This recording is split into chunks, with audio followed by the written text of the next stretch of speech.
പ്രിയപ്പെട്ട ഭാരതീയരെ എല്ലാവർക്കും നമസ്തേ. നമ്മൾ ഇപ്പോൾ SIRന്റെ സ്പെഷ്യൽ ഇൻറ്റൻസീവ് റിവിഷൻ ഇവിടെ നടപ്പിലാക്കുന്നതിൻ്റെ പേറ്റുനോവ് വല്ലാതെ അനുഭവിച്ചുകൊണ്ടിരിക്കുകയാണ്. ഇതുകൊണ്ടുണ്ടാകുന്ന ഗുണം, ഇതുകൊണ്ടുണ്ടാകുന്ന നേട്ടങ്ങൾ ഏറ്റവും കൂടുതൽ മനസ്സിലാക്കേണ്ടത് അല്ലെങ്കിൽ മനസ്സിലാവുന്നത് RSSന്റെ പ്രവർത്തകർക്കാണ്. കാരണം വൈദേശികമായ എല്ലാറ്റിനെയും ഉന്മൂലനം ചെയ്ത് വിദേശികളെ ഇവിടെ നിന്നും പാടെ എല്ലാ അർത്ഥത്തിലും തുരത്തി, വിദേശികളെ മാത്രമല്ല വൈതാളികത്വമുള്ള എല്ലാ തത്വശാസ്ത്രങ്ങളെയും, എല്ലാ ദർശനങ്ങളെയും, പ്രത്യയശാസ്ത്രങ്ങളെയും, എല്ലാ ഉൽപ്പന്നങ്ങളെയും ഇവിടെ നിന്ന് പൂർണ്ണമായി പുറന്തള്ളി ശുദ്ധീകരിച്ച് സ്വർഗത്തേക്കാൾ മഹത്തരമായ ഈ ഭാരത നാട്ടിൽ, ഈ നാടിൻ്റെ യഥാർത്ഥ അവകാശികൾക്ക് ജീവിക്കുന്നതിന് വേണ്ടിയിട്ടുള്ള പെടാപ്പാടാണ് ഇപ്പോൾ ജ്ഞാനേഷ് കുമാർജിയുടെ നേതൃത്വത്തിൽ എല്ലാവരും പെട്ടുകൊണ്ടിരിക്കുന്നത്. എല്ലാവരും അതിനു വേണ്ടിയിട്ടുള്ള ത്യാഗമാണ് എല്ലാവരും സഹിച്ചുകൊണ്ടിരിക്കുന്നത്. അപ്പോൾ ഓരോ സംഘ് മിത്രവും, ഓരോ സംഘ് പ്രവർത്തകനും അവൻ ഇതിനെ കാണേണ്ടത് ഇത് തങ്ങളുടെ വർത്തമാനകാലത്തിനും തങ്ങളുടെ ഭാവി കാലത്തിനും വേണ്ടിയിട്ടുള്ള വളരെ അനിതരമായ, നിസ്സീമമായ ഒരു പ്രവർത്തനമാണ് ആയിട്ടാണ് ഇതിനെ കാണേണ്ടത്. യാതൊരു തരത്തിലുള്ള നൈരാശ്യവും യാതൊരു തരത്തിലുള്ള തളർച്ചയും ഈ രംഗത്ത് അവരെ ബാധിക്കാൻ പാടില്ല. പരമാവധി ഉത്തിഷ്ഠതയും ജാഗ്രതയും അവര് കാത്തു സൂക്ഷിക്കേണ്ടതുണ്ട്. കൃത്യമായി ശാഖയിൽ പോകുന്ന സംഘ് പ്രവർത്തകരെ സംബന്ധിച്ചിടത്തോളം വളരെ നിസ്സീമമായ, വാക്കുകൾക്ക് അതീതമായ അച്ചടക്കവും ആത്മീയ നിർവൃതിയും മാനസിക ഉല്ലാസവും ശിക്ഷണവും ഈ ശാഖയിലെ പങ്കാളിത്തത്തിലൂടെ അവർക്ക് കിട്ടുന്നുണ്ട് എന്നുള്ളതാണ്. എങ്കിലും ഈ സമീപകാലത്തുണ്ടായ നമ്മൾ കേൾക്കേണ്ടി വന്ന ചില വാർത്തകൾ ചില സംഘ് പ്രവർത്തകരെയെങ്കിലും നിരാശ അല്ലെങ്കിൽ ഒരു മാനസികമായ മടുപ്പ് അവരെ സ്വാധീനിക്കുന്നുണ്ടോ എന്ന് ചിന്തിക്കാൻ പ്രേരിപ്പിക്കുന്ന തരത്തിലുള്ളതാണ്. ഈ അടുത്ത കാലത്തായിട്ട് റിപ്പോർട്ട് ചെയ്യപ്പെട്ട ചില ആത്മഹത്യാ വാർത്തകളെ കുറിച്ചല്ല ഞാൻ പറയുന്നത്.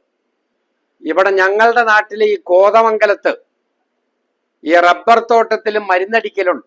അതിൽ കീടങ്ങളും മറ്റുമൊക്കെ ഉണ്ടാകാതിരിക്കാൻ വേണ്ടി ചിലപ്പോൾ ഹെലികോപ്റ്ററിൽ തന്നെ വന്ന് റബ്ബറിന് മരുന്നടിക്കുന്ന ഒരു രീതിയുണ്ട്.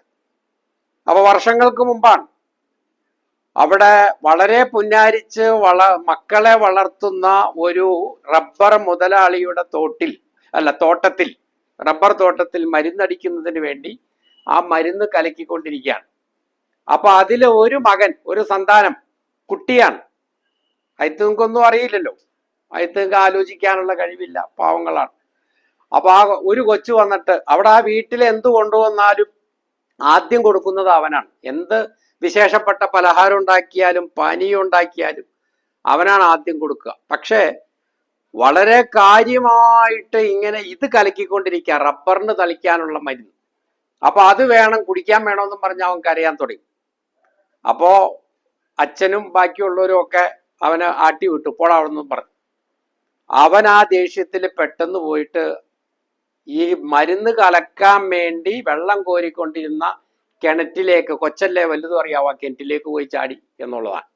അപ്പൊ ഇതുപോലെ മാതാപിതാക്കളും വേണ്ടപ്പെട്ടവരും തങ്ങളുടെ ഭാവിക്ക് വേണ്ടിയിട്ടാണ്, അവരുടെ നന്മയ്ക്ക് വേണ്ടിയിട്ടാണ്, ശോഭനമായ അവരുടെ വർത്തമാനത്തിനും അവരുടെ ഭാവിക്കും വേണ്ടിയിട്ടാണ് ഈ പെടാപ്പാടെല്ലാം പെടുന്നത്, ഈ കഷ്ടപ്പാടുകളെല്ലാം സഹിക്കുന്നത് എന്ന് മനസ്സിലാക്കുന്നതിൽ പലപ്പോഴും ചില കിടാങ്ങള് പരാജയപ്പെട്ടു പോകാറുണ്ട്. അങ്ങനെ നൈരാശ്യത്തിലേക്ക് അവർ കൂപ്പുകുത്താറുണ്ട്. അപ്പോൾ നമ്മൾ ശോഭനമായ ഭാവിയെ കണ്ടുകൊണ്ട് താൽക്കാലികമായി സഹിക്കേണ്ടി വരുന്ന പ്രയാസങ്ങളുമായി രാജിയാവാൻ, അനുരഞ്ജനത്തിൽ മുന്നോട്ട് പോകാൻ നമ്മളെ തന്നെ പ്രാപ്തമാക്കണം. അതാണ് ഓരോ സംഘപ്രവർത്തകനോടും പറയാനുള്ളത്. എന്തെല്ലാം തളർത്തുന്ന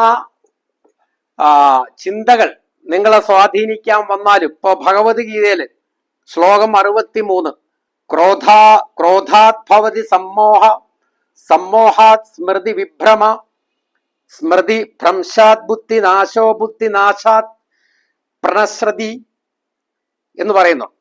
എന്ന് പറഞ്ഞാൽ കോപത്തിൽ നിന്ന് വിവേകശൂന്യത ഉടലെടുക്കുന്നു, വിവേകശൂന്യതയിൽ നിന്ന് ഓർമ്മക്കേടും, ഓർമ്മക്കേടിൽ നിന്ന് ബുദ്ധിനാശവും ഉണ്ടാകുന്നു, ബുദ്ധിനാശം മൂലം മനുഷ്യർ നശിക്കുകയും ചെയ്യുന്നു. അപ്പോൾ നമ്മുടെ ജ്ഞാനേഷ് കുമാർജി ഈ കഷ്ടപ്പാടെല്ലാം സഹിക്കുന്നത് നിങ്ങൾക്ക് വേണ്ടിയാണ് എന്ന് നിങ്ങൾ തിരിച്ചറിയണം. ആ തിരിച്ചറിവ് നിങ്ങൾക്ക് പുതിയ ഉത്തേജനവും പുതിയ ആവേശവും പകരണം. എല്ലാ തരത്തിലുമുള്ള ഇരുണ്ട ചിന്തകളെ വകഞ്ഞു മാറ്റി മുന്നോട്ട് പോകാനുള്ള ഊർജം നിങ്ങൾക്കുണ്ടാകണം. ഭഗവത്ഗീതയിൽ മറ്റൊരിടത്ത് പറയുന്നു, ധ്യായതോ വിഷയാൻ പുംസ സംഗസ്തേഷു പജായതേ സംഗാത് സംജ്ഞായതേ കാമ കാമാത് ക്രോധേഭിജായതേ. ആ ഇന്ദ്രിയങ്ങളെല്ലാം അടക്കിക്കൊണ്ട് യോഗയുക്തനായും എന്നെ തന്നെ പരമമായി മനസ്സിലുറപ്പിച്ചുകൊണ്ടും ഇരിക്കണം. യാതൊരുവന്റെ ഇന്ദ്രിയങ്ങൾ അവന്റെ സ്വാധീനത്തിൽ തന്നെ ഇരിക്കുന്നുവോ അവന്റെ ജ്ഞാനം ഉറച്ചതായി ഭവിക്കുന്നു. അപ്പോൾ എല്ലാ വൈദേശിക വൈതാളികത്വങ്ങളെയും ഉന്മൂലനം ചെയ്തുകൊണ്ട് യഥാർത്ഥ ഭാരതീയതയ്ക്ക് വേണ്ടി സമർപ്പണം ചെയ്ത ആളുകൾക്ക് വേണ്ടി മാത്രം ഈ വിശുദ്ധമായ ഭാരതഭൂമിയാകുന്ന നല്ല നാളേക്ക് വേണ്ടി കുറച്ചൊക്കെ ഈ പറഞ്ഞ പോലെ ഇന്ദ്രിയ നിഗ്രഹം നടത്തി ശോഭനമായ ഭാവിക്ക് വേണ്ടി അഹമഹമികയാ പ്രവർത്തിക്കാൻ ഓരോ സംഘപ്രവർത്തകനും അവനെ തന്നെ പ്രാപ്തമാക്കണം എന്നുള്ളതാണ് ഇത്തരുണത്തിൽ പറയാനുള്ളത്. അതുപോലെ ഓടി ഓടി തളരുന്ന BLOമാരോടൊരു കാര്യം പറയാനുണ്ട്. വീർ സവർക്കർജി, ഗോൾവാൾക്കർജി, ഡോക്ടർ ഹെഡ്ഗേവാർജി, ശ്യാമപ്രസാദ് മുഖർജി ജി, ദീനദയാൽ ഉപാധ്യായ ജി പോലെയുള്ള ആളുകൾ ഒരുപാട് ത്യാഗം സഹിച്ചാണ് ഈ ഭാരതത്തെ നമുക്ക് ഉണ്ടാക്കി തന്നത്. മനസ്സിലായോ? അവര് സഹിച്ച ത്യാഗത്തെ അപേക്ഷിച്ച് നിങ്ങൾ BLOമാര് സഹിക്കുന്ന ത്യാഗം തുച്ഛമാണ്.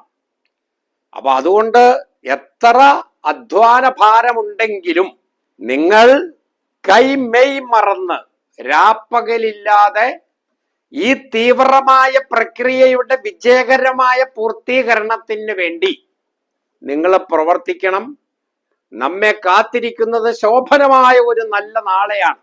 എപ്പോൾ നിങ്ങളെ തളർച്ച ബാധിക്കുന്നോ, ദാഹം ബാധിക്കുന്നോ, എപ്പോൾ നിങ്ങൾക്ക് മടുപ്പ്, വിരസത, നിരാശ അനുഭവപ്പെടുന്നോ, അപ്പോൾ ഉടനെ തന്നെ നിങ്ങൾ വീർ സവർക്കറിനെ ഓർക്കണം, ഗോൾവാൾക്കർ ഓർക്കണം, ഡോക്ടർ ഹെഡ്ഗേവാറിനെ മനസ്സിൽ ധ്യാനിക്കണം, ശ്യാമപ്രസാദ് മുഖർജിയുടെ സേവനങ്ങളെ, ദീനദയാൽ ഉപാധ്യായയുടെ ചിന്തകളെ നിങ്ങൾ മനസ്സിലൊന്ന് ഹാളിറാക്കിയാൽ, മനസ്സിലൊന്ന് കൊണ്ടുവന്നാൽ നിങ്ങൾക്കൊരു 1000 വീട്ടിലും കൂടി ഫോം കൊണ്ടുപോയി കൊടുക്കാനും 2002 പട്ടിക ഇങ്ങനെ തെരച്ചിൽ തന്നെ നടത്താനും അത് പൂരിപ്പിച്ചുകൊണ്ടേ ഇരിക്കാനും നിങ്ങൾക്ക് കഴിയും. അതിന് നിങ്ങൾക്ക് കഴിയട്ടെ എന്ന് ആശംസിച്ചുകൊണ്ട് തൽക്കാലം വിട. നന്ദി, നമസ്കാരം, ജയ് ഹിന്ദ്, നമസ്തേ സദാ വത്സലേ മാതൃഭൂമേ.